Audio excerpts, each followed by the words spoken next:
All right, gang, strap on your seatbelts and let's take a ride on the Magic School Bus into my mind. As has been implied by several people in the comments, welcome to the blank void of my mind. Today, let's talk a little bit about my sources. And I'm going to let you guys in on the secret of my sources. I don't have any. That's right. I make up everything that comes past my channel. Everything you see, complete and utter lie. I'm kidding. But in truth, I don't really have one source that I go off of. I usually just kind of use all sources. I just have to parse out what information has been helpfully presented to me and what information is coming from a place of bias, or even just figure out what are the helpful parts of pieces of information that I can parse from stuff. And I'm going to talk to you a little bit about the process that I use to get that done. So let's start at the beginning.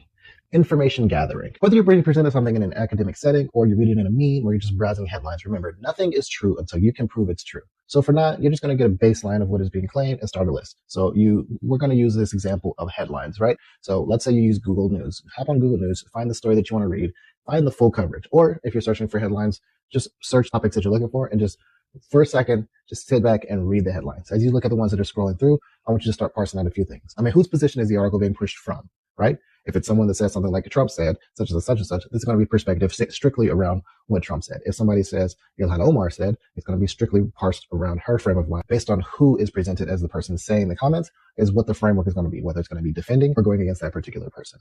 Then you got to start to pull out some of the, bait words and some of the things that are showing things like bias or kind of the scope of what the article is going to be talking about.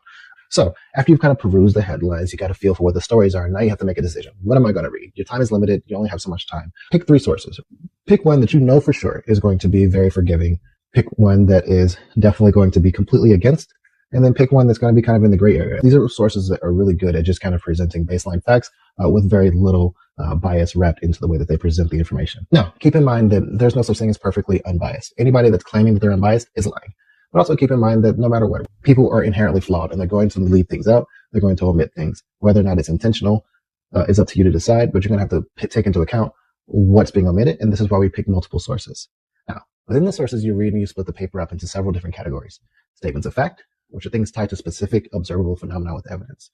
Declarative statements, which are statements that just tie those facts together using synthesis of opinions and mixing that into older information that people already have to make a declarative statement about the new information. These are the statements that are inside of articles that give you context, give you background based off of other elements, but also can be twinged with just a little bit of people's bias of the understanding of what that information is.